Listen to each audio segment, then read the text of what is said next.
এই খুনের দায়িত্ব তারেক জিয়াকে গ্রহণ করতে হবে। এই খুনের দায়িত্ব মির্জা ফখরুলকে গ্রহণ করতে হবে। এই খুনের দায়িত্ব বিএনপিকে গ্রহণ করতে হবে। এই খুনের দায়িত্ব প্রত্যেক প্রশাসন গ্রহণ করতে হবে। চাঁদা নিলে পুরস্কার, ধরা পড়লে বহিষ্কার, ভাইরাল হলে গ্রেফতার। কি ভেবেছেন বাংলাদেশের মানুষ বোকা? আজকে আমাদেরকে জিম্মি করে ফেলছে। দল এই খুনের দায়িত্ব গ্রহণ করবে না।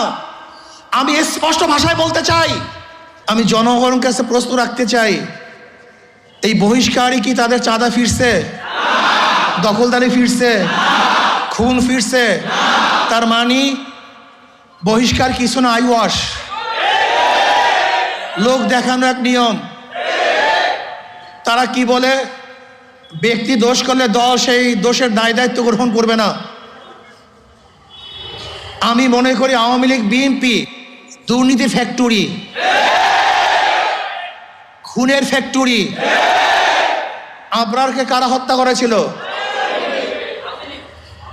যেই ছাত্রগুলি হত্যা করেছিল তারা মেধাবী ছাত্র বাংলাদেশের, কিন্তু এই ফ্যাক্টরিতে যাওয়ার পরে তার খুনি হয়েছে।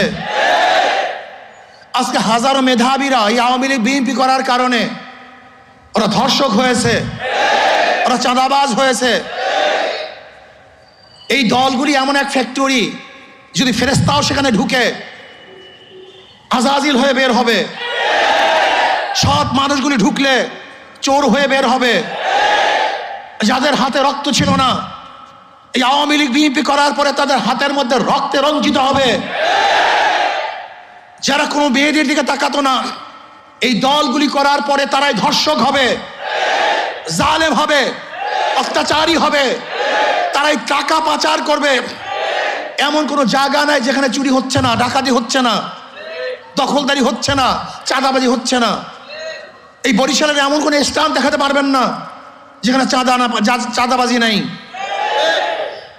আমরা যা দেখছি চাঁদাবাজি যেগুলি আসছে, আপনারা জানেন মিটফুটে খুন হয়েছিল বুধবার, কিন্তু আপনারা যে সাংবাদিক, আমরা দুঃখিত, লজ্জিত, সবার বিবেক মরে গেছে।